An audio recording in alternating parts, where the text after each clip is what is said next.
brought to you by 1AAuto.com, your source for quality parts and the best service on the internet. Hi, I'm Mike from 1AAuto. I hope this how-to video helps you out. And next time you need parts for your vehicle, think of 1AAuto.com. Thanks. In this video, we're going to show you how to replace the wheel bearing and hub assembly on a 1996 Jeep Cherokee. This information will be the same from 1990 to 1998 and similar to any other Jeep vehicle that uses a Dana 30 front axle. The items you'll need for this repair are a new wheel bearing and hub assembly from 1AAuto.com, a 13, 19, and 36 millimeter socket, a ratchet and breaker bar, a torque wrench, pry bar, needle nose pliers, a hammer, pick tool, bungee cord, and your favorite penetrating oil. Using a 19 millimeter socket and a breaker bar, crack the lug nuts loose.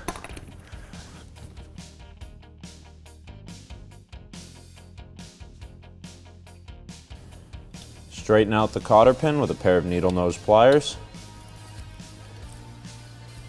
Remove it from the axle.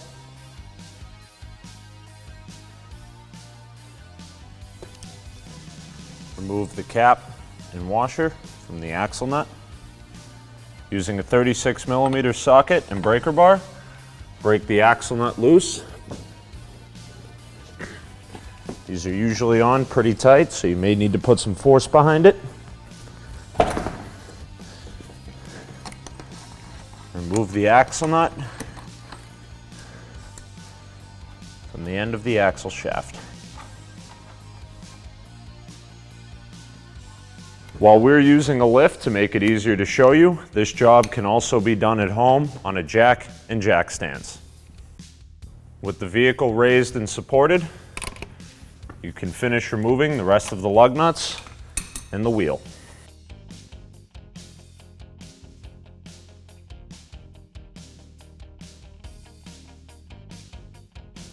Using a 13 millimeter socket and ratchet, remove the two bolts securing the caliper to the spindle.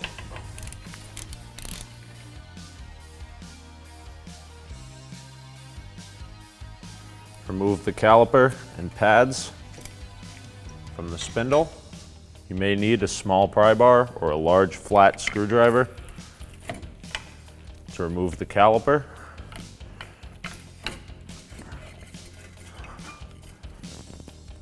Once the caliper is removed, use a bungee cord, mechanics wire, or zip ties to hang the caliper up and out of the way.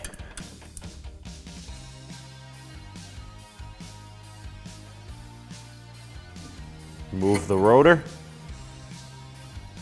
We're going to spray some penetrating oil around the contact points of the hub, as well as the exposed portions of the stud. Remove the three 13 millimeter 12-point bolts securing the wheel hub to the spindle.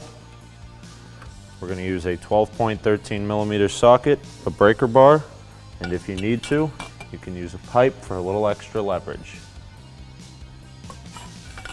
We'll break the bolts loose with the breaker bar and finish removing them with a socket and ratchet.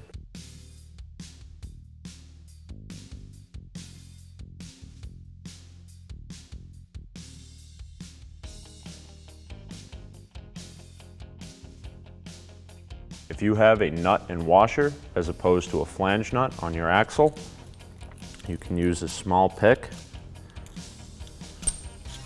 pull the washer out so it doesn't fall off when you remove the hub.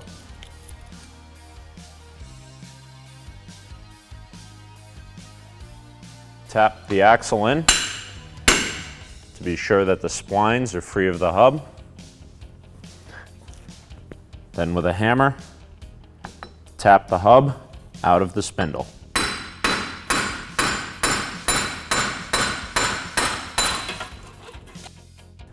Remove the dust shield as well. Here we have our old wheel hub that we removed from the vehicle and our new wheel hub from 1AAuto.com. As you can see, they both have the same number of studs in the same bolt pattern. We have the same splines in the middle to accept our axle. the same 3-bolt pattern on the rear. What happens with these is they develop excessive in and out play that you can see there, which is felt as up and down or side to side on the vehicle. You can hear that it doesn't exactly turn smoothly.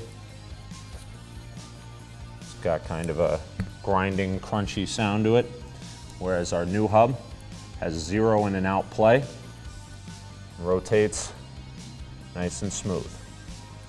So if your old wheel hub has excessive in and out or up and down play, it's creating a grinding noise or failed ABS reading if your vehicle's equipped, then this new wheel hub from 1A Auto is going to go in, direct fit, just like your original equipment, and fix you upright.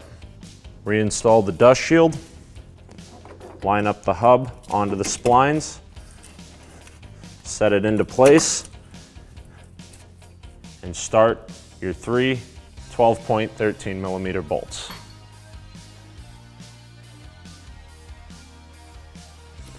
Tighten down the wheel hub bolts with a 13mm 12-point socket.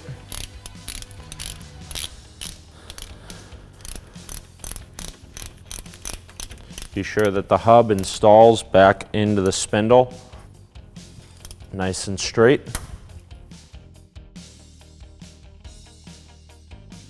Torque the hub bolts to 75 foot-pounds.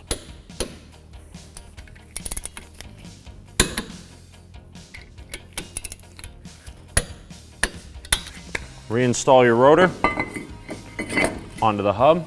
Remove your caliper from wherever you secured it. Reinstall it onto the rotor.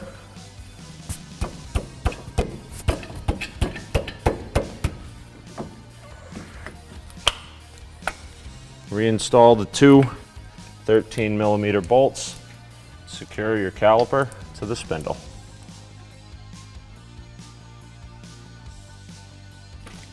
Torque the caliper mounting bolts to 20 foot-pounds. Reinstall the wheel onto the hub.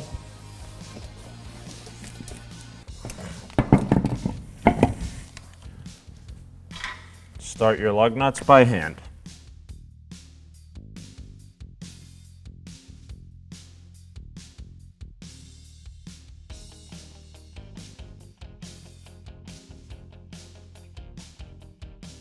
Torque the lug nuts to 110 foot-pounds in a cross pattern.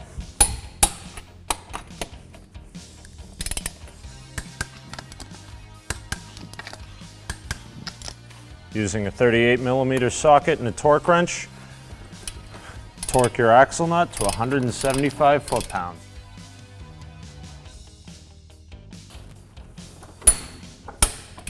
Install this cap onto the axle nut in a way that allows you to insert a new cotter pin.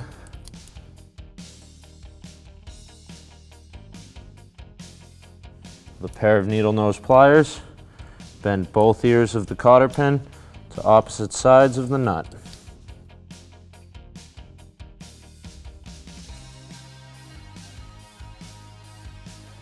Thanks for tuning in. We hope this video helped you out. Next time you need parts for your car, please visit 1aauto.com. Also check out our other helpful how-to as well as diagnosis videos.